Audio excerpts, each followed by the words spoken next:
Web3 Deep Dive podcast. I'm your host, Rachel Wolfson. I'm so excited for today's interview. Today, I'll be speaking with Alex Masmej. He is the CEO and founder of Drakula.app. Alex has a really interesting story about how he got started in the crypto space. And if you guys are interested in learning more about decentralized social media, this is definitely the interview for you. Be sure to stay tuned for the entire episode because Alex has some really interesting things to say that I don't want you guys to miss. Okay, before getting started with today's interview, I'd also like to take the time to thank House of Web3 and Edge and Node for letting us film this in-person interview at this beautiful podcasting space in San Francisco. If you guys aren't a member of House of Web3 and you live in San Francisco and you're in the crypto space, you should definitely check it out.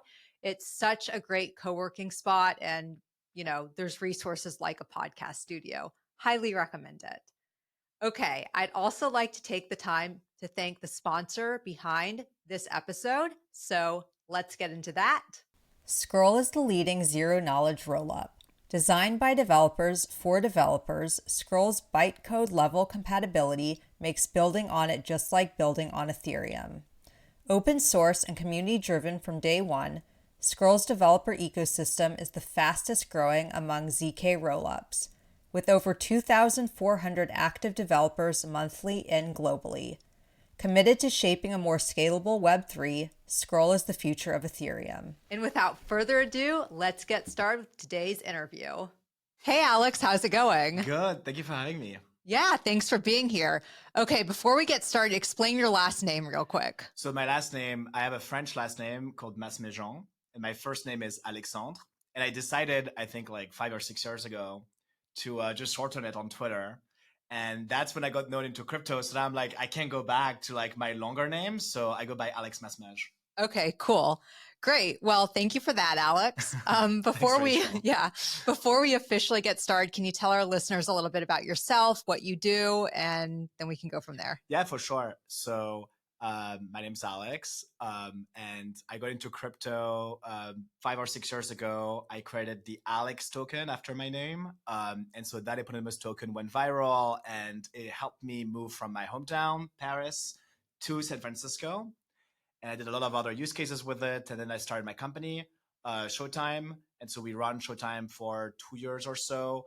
And lately, earlier this year, we launched a new product called Dracula from the same Showtime company.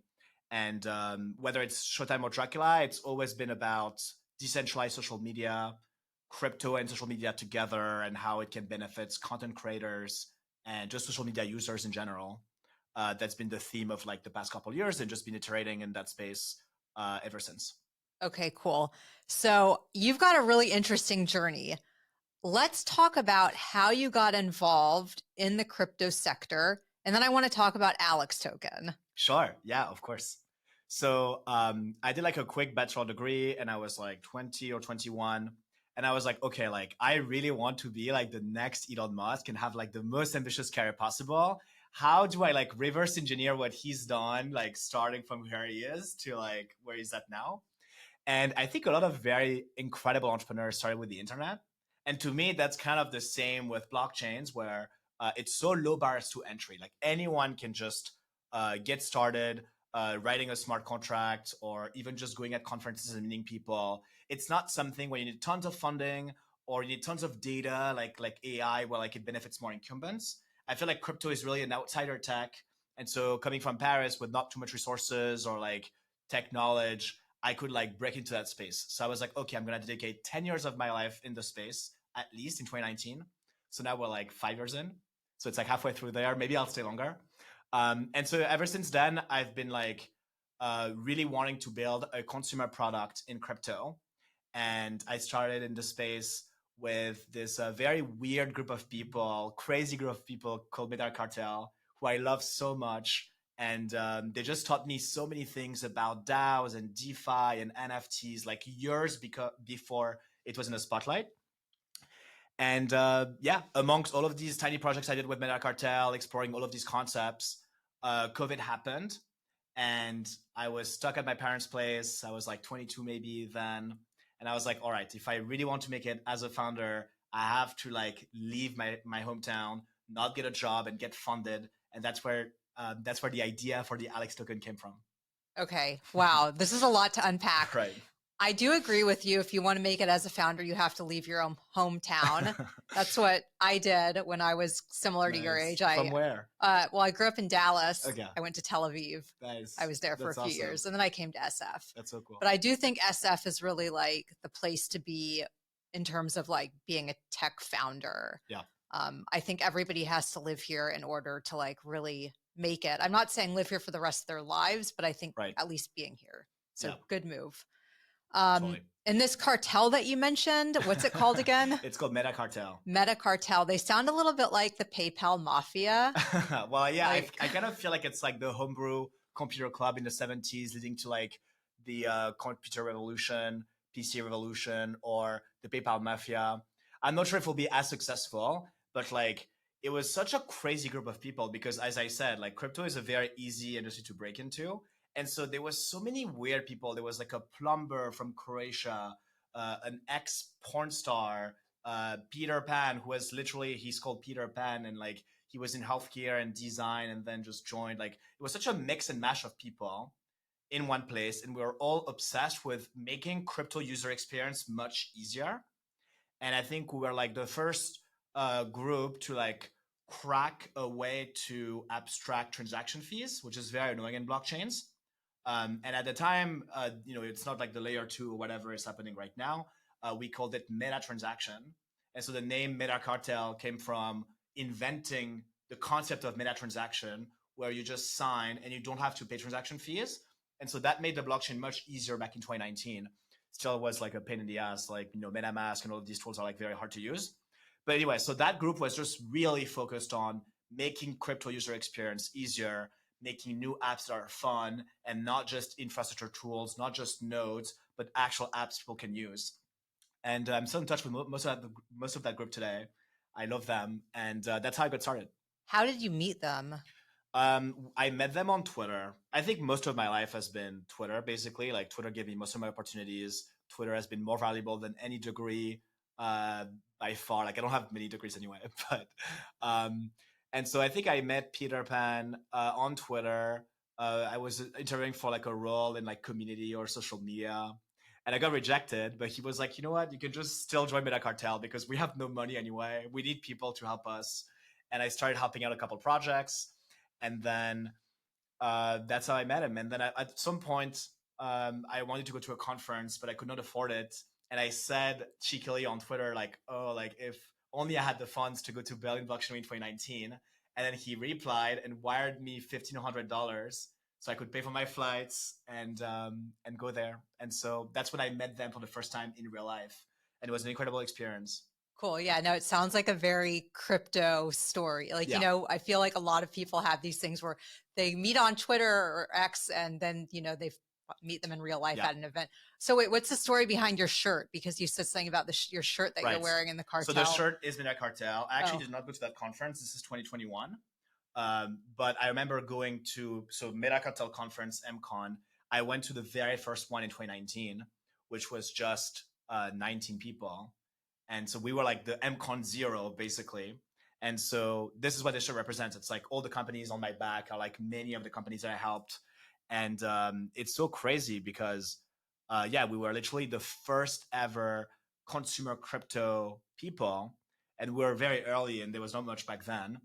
But now I think it's a little bit of a buzzword, consumer crypto. It's like rising. There's more apps right now that are consumer facing.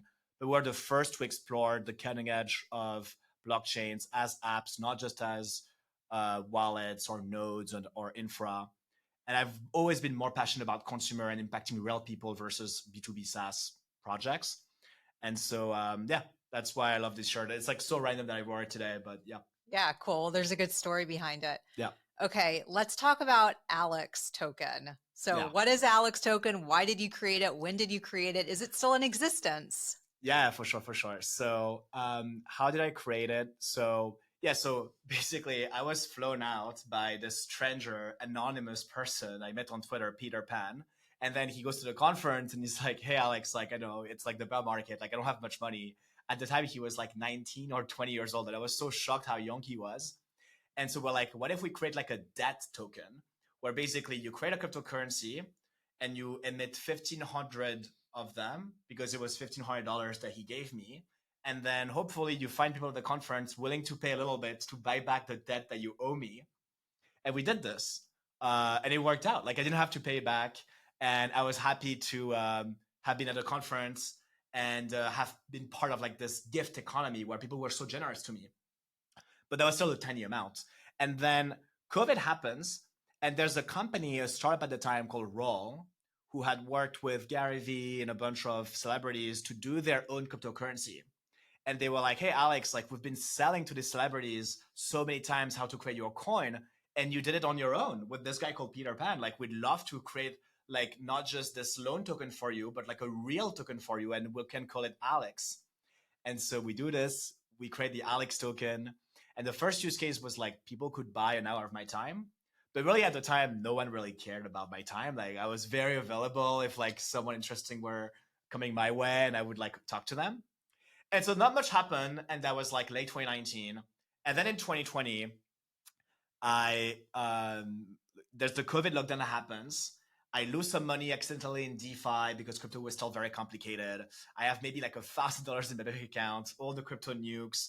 I'm at my parents' house. I'm 22, and I'm like, I don't know what to do. And there's just before every conferences in real life shuts down, there's one more conference in Paris, in my hometown, and I know the organizers from, so it's like ECC 2020, and they're like, hey, like you're like this high energy, exciting French guy, like we'd love to have you on main stage. You can talk about anything.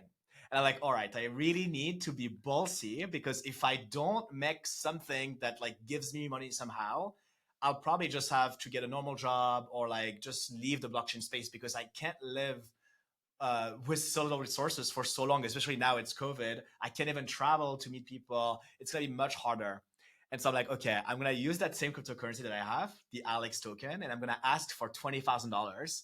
And I'm gonna tell them it's gonna be an ISA, income sharing agreement, where for the next 3 years, I'll give like a portion of my salary, 15%, up to $100,000. So like I would cap in case I like really, really succeed and like I don't give too much away. And basically give me $20,000, give me a safety net as an entrepreneur to make it from Paris to San Francisco. And then I'll do a startup, I'll get some funding, and off my salary, I will give back to these people. And so I shared this in ECC. The talk is still online today. And nothing really happened the couple of days after. And then I drop a Google form where people can like buy into it. And after like 3 or 4 days, it fills up completely. And so I raised the $20,000. So I closed the form, and then I announced, hey, like I've done the $20,000 crowdfund. Thank you so much for everyone. And there was like the founder of MetaMask and Zora and a lot of founders really helped me. And that's when it starts going viral, because a lot of journalists are like, oh, okay, like he actually did it. It's not just, some wishful thinking. Like he just finished his crowdfund. And so then I kind of was coined as like the first human IPO. I had lots of media and articles. I went on like Pomp and all of the famous podcasts. And I had my 50 minutes of fame. I was like the most Googled Alex at some point on Google. That was pretty funny. And so, And so actually after this, I did other use cases with it that even went viral again. Like people could control my life choices. They could vote like one Alex equal one vote. And it was just a lot of things I did. People were like cloning my face with AI, and you could get me to talk with AI in any language, paying with Alex tokens. Like I did a lot of little partnerships. And so I was kind of playing with the media because I was constantly going viral on this. And so it was great. It was building my brand. And I feel like I learned so much about crypto and social media, because all of these marketing tricks, like I all did it on Twitter. And so that was really amazing. And obviously, I also got my visa in the meantime and was searching for co-founders and was moving to SF. So in parallel, the initial goal of moving to SF succeeded. So yeah. And then to your last question, yes, it is still trading. It is on Uniswap, so it's immutable and will forever exist. And it's on Ethereum mainnet, which is a little slow and expensive. But I think recently I just migrated like 5 or 10% to the supply to Base, which is cheaper and faster, and the layer 2 by Coinbase, so it's a little easier to use the on-chain world. But yeah, it's going to trade forever. It's not a massive market cap. I think it's like maybe $1 million now or something. But it's pretty fun. And like technically, I still own a lot of it, so What is one Alex token worth? So I think it's worth like probably right now like 1 cent. Okay. The total supply is 10 million. I think it's a lot of arbitrary numbers. Like I don't think the startup that did this initially with me uh, put much thought behind it because it was so hard at the time. I think now the space understood a little more because of like Pump.fun and Friendtech. There's a lot of new consumer apps that made progress on how to price exotic assets like a person's on chain. Like that's kind of a weird concept. But so yeah, there's 10 million of it, and I think it's worth 1 cent. So maybe it's like, yeah, I guess to 100K, or I guess between 1 and 10 cents. I think it varies. So it's between 100K and 1 million. It's a very illiquid asset. Why would the asset go up? Just out of curiosity. So I think initially there was really no reason because the income sharing agreement was like a private informal contract, and so the Alex token I just gave it away to these people. And then I did use cases like if you owned enough Alex token, you could vote on my life choices for a month. People got me to run 3 miles a day. They voted. It was me and Austin Griffiths from the Ethereum Foundation. We did this mini thing where they could vote like if for 1 month I become vegan or I wake up at 6 a.m. every day. Like they were like doing like physical challenges that I had to do every single day for a month. And they voted on this. And so you could buy them to like buy more votes and influence the vote. And then you could buy 5,000 Alex tokens to get into my Telegram group chat. And the day you sell, the bot would find out and you would be kicked out. So like you had like a hard requirement of like you need the Alex token or you're out of this group chat. And so, but nothing was purely financial. There was never like fundamentals or anything. And because now I'm focused on my startup versus the Alex token, it's more of like a meme coin now. Like it's not something that's, I don't give much attention to the Alex token, but it inspired me so much to do what I'm doing at Dracula because I feel like you could technically invest in me metaphorically because it's not exactly like my equity or it's not really tied to myself anymore. But you could invest in me with the Alex token. And now on Dracula, anyone can invest in the content creators on Dracula. So I feel like what worked for me, I'm doing it for any content creators on my app. Okay. This is super interesting. I want to talk about Dracula. Before we talk about that, I just found it interesting that you said people were voting and telling you to do these challenges like being vegan and running. How did that go for you? Like, did you actually do those challenges? Yeah. So people voted. So I put 4 choices: being vegan, waking up very early, like 6 a.m. daily, run 3 miles a day. And the first one was live solely off Bitcoin. So like you had to pay rent in Bitcoin and just like buy food in Bitcoin and just like film yourself with all your interactions. And people voted for run 3 miles per day, which I think is probably the most painful physically. So they were kind of like trying to like annoy me, I guess. It was kind of like a Truman Show because I had like every day to like share my Strava to prove on my group chat that I was really running every day. And that was great. I got more fit that month. It was July 2020. Every single day, including my birthday, July 25th, I run 3 miles. And that was fun. Actually, it's crazy because I was like, honestly, like, so this went viral. I got like some, I think I got a profile on CoinDesk of like, man who sold his soul on the blockchain is now letting people control his life. Like, it was very clickbait. Um, and so, of this new virality, I was like, okay, like, people are not gonna take me too seriously because it's just like a joke and it's like a gimmick. But actually, there's a big founder who at the time was working for a DEX, like Balancer, who came up to me and was like, oh my God, dude, like, this is how we should govern DeFi protocols. What you've done sounds like a joke, but actually, this like signature with no gas fees is great. And this guy left his company to found Snapshot. And Snapshot now is used to govern most of the big decisions of blockchain protocols. And it's so funny that it was inspired by my joke of like, you can vote if I wake up early or run 3 miles per day. So anyway, so that story is crazy because I became the first Snapshot vote. Like he got me on his app, and MakerDAO or Compound or Uniswap. I think they all use Snapshot to this day, which is pretty funny. So yeah, doing jokes on chain actually led to like proper products. Yeah, I mean, it seems like your path really has taken like you to a great space. So it's really interesting to hear how, you went from being in Paris, not in the crypto space, to like being in SF today. Yeah. And yeah, And now you have Dracula.app. So what is Dracula.app? For sure. So I founded Showtime in 2020, and at first I really wanted to make my idea of a personal token, a social token, like I've done with the Alex token, happen for other content creators. But it still was obvious to me that the space was not ready yet, and so I think, I saw NFT and digital art really take off in 2020, and we did like an art gallery where basically you could connect your wallet and you could see your NFT art from all your platforms showcased in one place. And we tried to make social media familiar actions visible on the app, so you could follow and like an NFT and hide an NFT from your profile. And so that was pretty cool. We did this, and then it did well in 2021. We raised some funding from Paradigm, Naval, Blau, and great investors. And then I think NFT art didn't do as great. And the only remaining use case was more purely trading versus showcasing your art online. And a lot of people just left the space. A lot of creators left the space. And they all left mostly for TikTok. A lot of musicians or digital artists just started using TikTok or Instagram Reels much more. And we were like, okay, like we have all this funding, we should probably do like a TikTok app and see in what way it like intersects with crypto.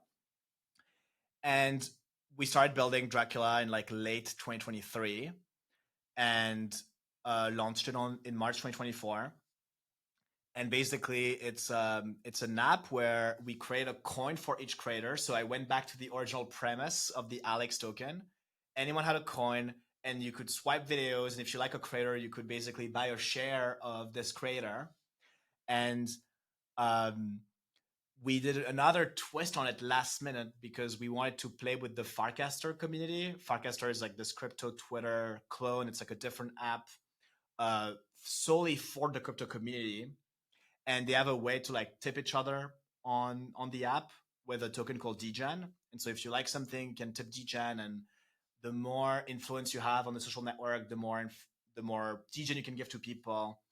And so we were like, what if the currency on our app is also DGen? That way we would like directly speak to that crowd. They would already have money to spend on our app. And we basically did this. And so you could invest in DGen in content creators that are posting videos. And we launched on Farcaster in March, and it did really, really well. We had like $60 million of volume. We got 50,000 users, which is obviously very small, but like it really was a deep penetration of the Farcaster community. Like everyone listened, like went on Dracula and checked it out and posted videos. And so, yeah, so Dracula is a short video app aimed initially at Farcaster content creators where you can invest in content creators. When you say short video app, like what do you mean? Do you mean like little short reels that we're seeing A little on bit like TikTok. Yeah, a little bit like TikTok. Like Are people dancing and singing? There's some dances. I think there's actually a little bit of everything. There's some cooking, there's some dancing, there's some talking about cryptocurrency, promoting cryptocurrencies. Um, there's a bit of everything. There's people doing push-up challenges because you can tip with DGen. So like if you can say, hey, I'll give DGen to like someone who does 50 push-ups or something.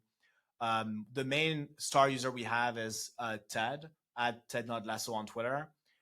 She's a very brilliant girl who does like just talks about like dating, relationships, tech, science, politics, and she's one of the most followed person on Farcaster. Happens to be a TikToker as well, but she's not that big on TikTok. But her content is very high quality. She's had a couple of viral TikToks, but most of their TikToks does not do that too well.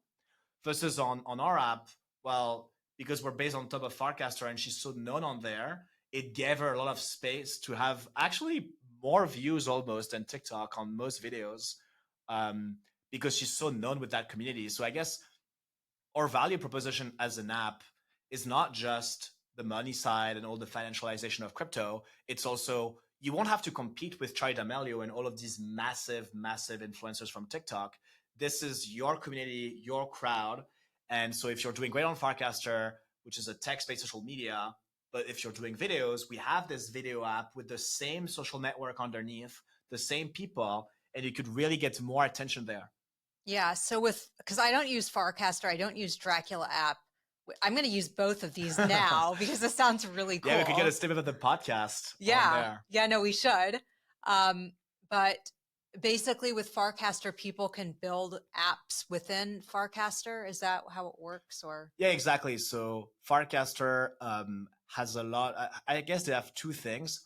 One is all the following, likes, posts, replies. It's all open for anyone to use, and you can post from another app or client. And so for us, you log in on Dracula and you connect your Farcaster, and when you post, it automatically posts a video on Farcaster as well. So we uploaded like tens of thousands of videos to Farcaster. And so it's like a really big win-win because they get tons of more content. And then we get to like publish the video in two places, which is great because we don't have a billion users like the big social media apps. But the video is an NFT, so it already shows up on all the wallets. Plus, it shows up on Dracula. Plus, it shows up on Farcaster. So you can really push the video in many different places, which is not possible. That's one of the benefits of Web3. It's like you can push a video in one place and it just appears everywhere. So that's really cool. And then the second thing is Farcaster really innovated with what they called frames. And frames really blew up around the time Dracula launched. And we also adapted our product for frames, which is so Farcaster is just like Twitter, like it's literally just text and tweets. But what they've done is they said like you can take a tweet and you can create a mini app with like 4 buttons, and you can have transactions happen with a wallet directly on the Farcaster app. And so, for instance, someone made like a Girl Scout cookie website where you could literally buy real life cookies delivered to your place, buy it with like $10 of Ethereum, and you just input your address on the mini app on the tweet, and that's it. And that's a really big difference with Twitter or other social media where they really try to lock you in. Like there's no, if you put a link on Twitter, you get deboosted by the algorithm because they really want you to stay on Twitter. Farcaster is the complete opposite. It's like, go on, make your business, do transactions. We'll take a small cut if there is like a financial transaction. We can take like 1% or like some very tiny take rate, but you're welcome to do business because it helps both of us. And so the Dracula videos, they're NFTs, and you can actually mint the NFTs. So we're making money off this new app, which has distribution. They have like, I think they don't have too many users. They have maybe right now 10,000 daily active users. And Dracula is more like maybe 1,000 weekly active users. So we don't have too many users right now. But it's cool to be able to multiply your audience and have the app really be open for other people.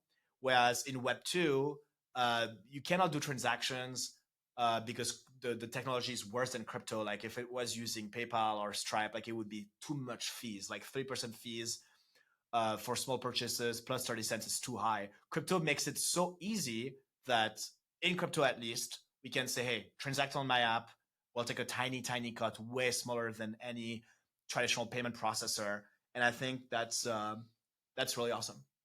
Yeah, no, it is. And I'm going to check it out for sure. What is this Degen token? So the Degen token is it's a cryptocurrency that you earn through engaging on Farcaster. So the more followers you have, the more like you have. I think they compute a score for you, and then depending on how influential you are, you have an allowance of token to tip. And so then you can go on, and if you like a post, you can just reply 1,000 Degen to send 1,000 Degen to someone. And the allowance bit is very important because it means that it was a positive sum game. It was a win-win. When you tip someone Degen, it's from your allowance from being a popular user on the social network. It's not you deducting money off your balance because otherwise people would not really be as, spending Degen as much because it's a fixed allowance that disappears if you don't tip people. It created this like gift economy where people were giving each other Degen for good content. And it was a very interesting way to like spread that token to like tens of thousands of people. And the Degen token at the peak was like over $1 billion. And like it just resulted in a ton of money for many people on the app who had tons of followers. And so it was a very interesting way to like financialize social capital, financialize your reputation. And I have a crazy story with the DGen token because I saw this and I was like, this is a very good system. And our app was supposed to be USDC and trying to be a bit more mainstream and abstract the crypto part. But last minute, I see DGen and Farcaster really blow up in users. I think their peak was maybe 100,000 users daily. And I'm like, okay, like we should probably, a good friend of mine told me you should probably ask the DGen team for a grant because you're going to use the DGen on your product. And then that grant, you can give it to content creators to try to compete with TikTok on the creator fund, where TikTok pays content creators every month or so, like a tiny amount of money. And you could try that. And so we go to the team. They give us $20,000 in grants. But what we didn't realize is because our app was using DGen, it really made the price skyrocket because it was a new use case for DGen. A lot of people were buying DGen just to use Dracula, and the price went up by like 50x or something. And so the $20,000 in like 3 days turned into $1.5 million. And that was amazing because then I set up a council with Legion from Variant, Coupa Tropa, a bunch of like big people in social media and crypto. And I said, hey, like every week, let's create like an on-chain creator fund where we give money to creators every single week and we just have them post original content on the app at least 3 times a week, and then we'll reward them.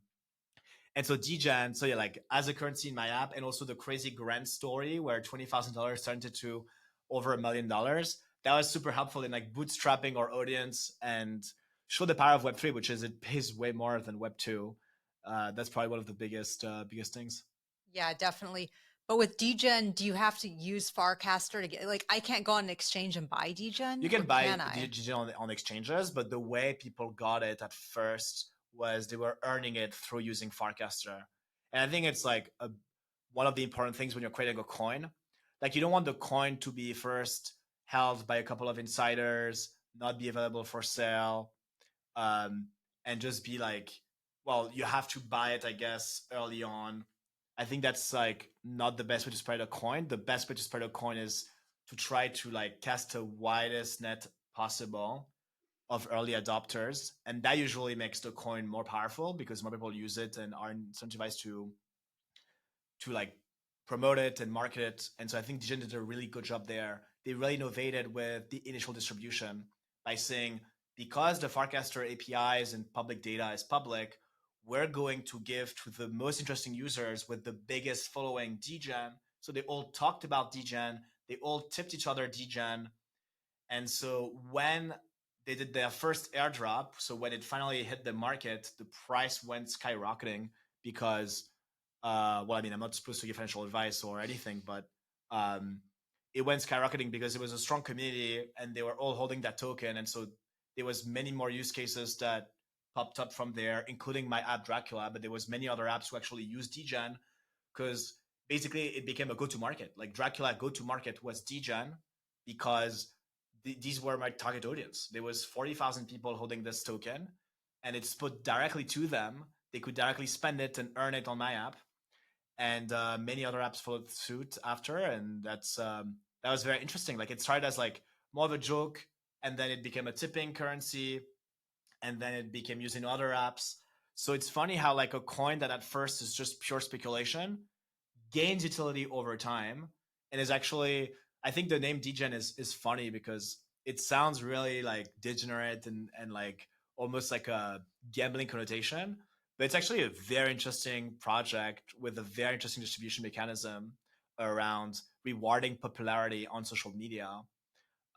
So yeah, that was an interesting go to market, but worked for us really well. Yeah.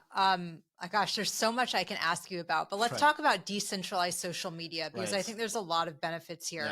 Yeah. Let's talk about the benefit of, with X and TikTok and Instagram. I can't tell you how many times my Yeah. Instagram has been banned because I have Damn. imposters on the app, even though I pay for the Right, stupid right. check mark. Yeah. And then people are like, oh, you're scamming people because Yeah. of the imposters. So let's talk Yeah. about decentralized social media and the fact that that doesn't happen. Yeah. Like they can't just be like, we're shutting your account down Yeah. randomly, right? Yeah, exactly. I think deplatforming is a big one. It doesn't happen to most people. I think like you're a public figure, you're a journalist, and so you could get deplatformed because Sybil resistance, like knowing if you're a human or a bot, is difficult for apps. And so, yeah, like definitely, if you're a big creator and it's your livelihood, like getting deplatformed is a really bad thing. So that's one thing. There's many other things. I think the second one is like, yeah, it's really hard to monetize and it's really hard to get your users to buy something because the social platforms want you to stay on the app. And if anything, they want you to spend on advertising versus get people to buy your products because they really downrank every URL. It's really tough. So another thing is, yeah, like they don't let you make users like buy something else. And it's not even about like gambling or speculation or making money. It's just if you don't let transactions happen, you have to get as much views as possible. And it's a weird incentive because I don't think every creator wants like a massive crowd to follow them. And I think this is maybe why Web3 works pretty well with small audiences and small communities because you don't need as many people to transact to make a living versus to view your video. Like if 1,000 people buy your product for $10 a month, you make $10,000, which is huge. But to make $10,000 on TikTok per month, you probably need to make 100 million or like some insane numbers. Or maybe like 50 million, then get some sponsors, but it's really hard to pull off. And so to me, it's interesting because a lot of creators are probably stuck into this paradigm where they have to be super clickbait. But in an alternative world, maybe what they want is actually a smaller community who actually buys real things from them. And the audience you need is much smaller. And so you can really break down, like you can get so much more creative with what your brand is if it doesn't have to be like denatured by being so brash and clickbait. And so it's just gonna make creators, I feel like basically like making more money means that you can get more creative because you don't need to make as much. And so then you can just stop working for the market and content to the market and try to do creative things with the community at smaller scale that wouldn't be possible otherwise. Um, like in real life events, like Friends with Benefits is a good example. Like they have a festival every year and they don't try to be mainstream and get billions of users, but they have this crowd of like 20,000 people where, because they buy a lot of NFTs and stuff, funded this thing where they can organize really cool events that were not really possible before crypto. I think if this was a subreddit, they would have never been able to afford it. That's pretty interesting. On the basically don't need as much the market, you can make money off a smaller number of people, and thus you can just do many things that the internet would not really let you make happen. And on the other hand, I think the other extreme is actually making as much money as possible. Like Mr. Beast, I think is worth like 10 billion, but I do feel like he would be even richer actually with crypto. He could make like billions and billions of dollars. Who's Mr. Beast? Mr. Beast is like the world's biggest YouTuber. Like he's on Oh, track to be. Do you know Mr. Beast? I don't. Oh, okay, So okay. I'm embarrassed now, but And actually, like it's funny because it's very relevant this week because his memo leaked on like how to train a team, and like it's not Hollywood, it's not like traditional media. It's like a totally new playbook um, where like his crew and talent can be a little immature and make like jokes that are very superficial, but he's like let them go and let them do this, and then lots of like hardworking lessons and stuff. But Mr. Beast right now is really relevant this week because of the memo that was leaked about hardworking and how to make great YouTube videos. But basically, yeah, like I mean, uh, Mr. Beast could make even more money, and he always have like he has a crazy videos about burning cars or like doing giant like YouTubers. They started in their bedroom making comedy stand-up jokes, and now they like book stadiums. Their ad slot is more expensive than Super Bowl. Like they're really growing as a class, but I feel like they're gonna on the small like the small market side is like valid, but also the side of becoming as ambitious as possible with the biggest budget as possible. Web3 is going to enable even more and even crazier earning potential, and that's going to free YouTubers to do even crazier, more ambitious things. So it really benefits. It's just like the creativity spectrum, whether you want a small crowd and some transactions, or the Super Bowl massive star flagship events type of things. Like Web3 will enable both of this just much, much stronger. Yeah, I do think that the challenge, though, is adoption and getting people in the Web2 world, or like the TikTokers, the Instagrammers, the people on X, to know about these things. Because, like, for instance, gosh, I'm like embarrassed because even myself, and I've been in the industry since 2017, I'm not using Farcaster. I'm not using Dracula.app. I will be using it after this conversation. But it's like, how come I haven't been using it? People don't know. And I think it sounds a bit complicated as well for like someone on TikTok to have to understand what is degen, what is crypto, for sure. is this legal? Like, No, totally. I think like the internet is really getting like compartmented. Like there's just different sections now, and so the Farcaster section is the Ethereum intelligentsia. They really flock to Farcaster.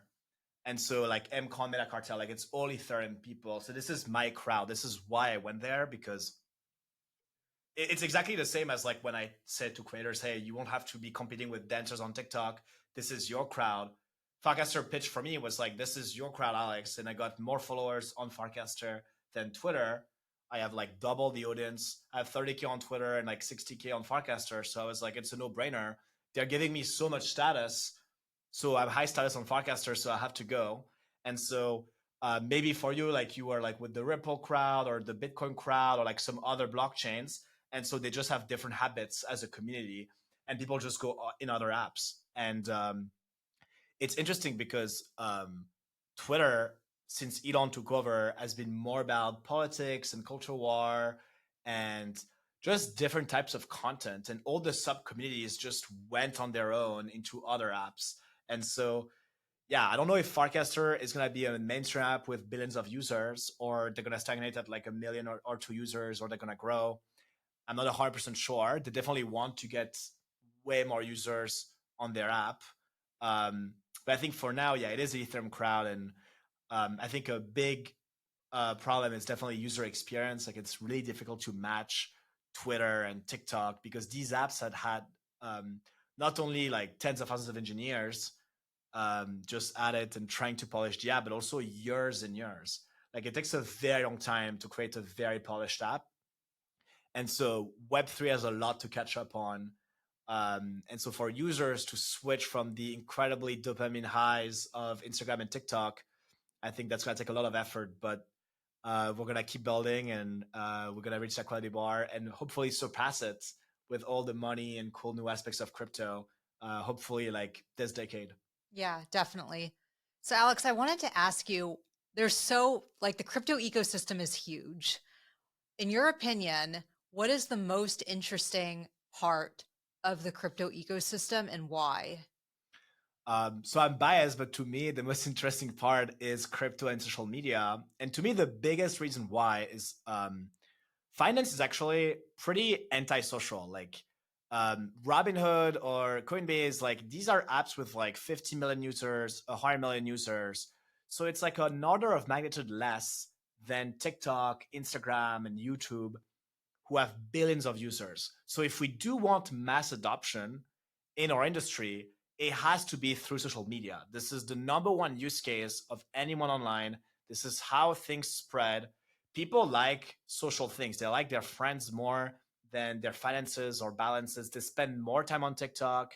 If they go on Coinbase or in a wallet, it's just a couple of minutes to send one transaction. So the time spent where the people are is social media. And so as long as we don't really crack this, crypto will still be like this more niche industry. And so I think that's the biggest deal. Like we spend all of our time online, and social media is actually even more centralized than banks. It's just like 5 or 4 companies dominating the space, and they barely pay any content creators. The only social media company that pays content creators fairly is YouTube. But anyway, my point is social media does not pay creators, and it's not sustainable, neither for the creators or the platform. It needs to change. That's the biggest thing on my mind. I can talk about another one, which is WorldCoin, like the crazy project by Sam Altman, which is another one. But social media is definitely it. Why do you think WorldCoin is interesting? So to me, I'm vexed about WorldCoin because I think, as you said, like, so you had problems with being impersonated online. And this problem is only going to get worse with AI. Like, AI is so hard to, um, it's going to be so hard to understand whether it's an AI or a human. Like, the Turing test, knowing if someone is a human by text, has been passed by ChatGPT. It's really hard to know, unless you're really trained, whether someone is an AI or a bot online. This will only get worse, and this will be probably bad for elections and deep fakes. And there's so many bad consequences of AI taking over. And so then the problem is like, okay, like, how do you identify yourself as a unique human online? And the team behind WorldCoin tried everything. They've tried to do IDs and passport, but turns out most people don't even have passports. Like, I think Americans actually have a green card. They don't have a passport because they don't really travel outside the States.